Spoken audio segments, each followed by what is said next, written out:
15 মাস পর জেল থেকে মুক্তি হতে চলেছে অনুব্রত কন্যার। গরু পাচার মামলায় অনুব্রত কন্যা সুকন্যা মণ্ডলের জামিন হলো। ইডির করা মামলায় দিল্লি হাইকোর্টে জামিন পেলেন সুকন্যা।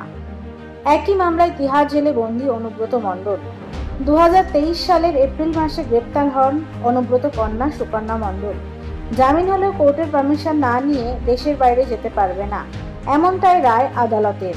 তৃণমূল দলে কোথাও স্বস্তির নিঃশ্বাস হলে কোথাও আবার বাড়ছে চিন্তা। আরজিকর কাণ্ডে আরও এক নয়া মোড়।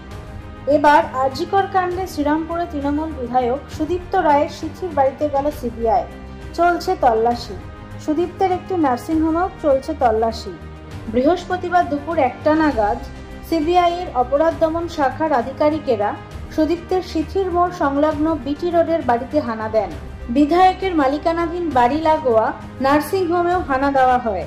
প্রসঙ্গত, শ্রীরামপুরের তৃণমূল বিধায়ক সুদীপ্ত রায় আরজিকর হাসপাতালের রোগী কল্যাণ সমিতির চেয়ারম্যানও বটে।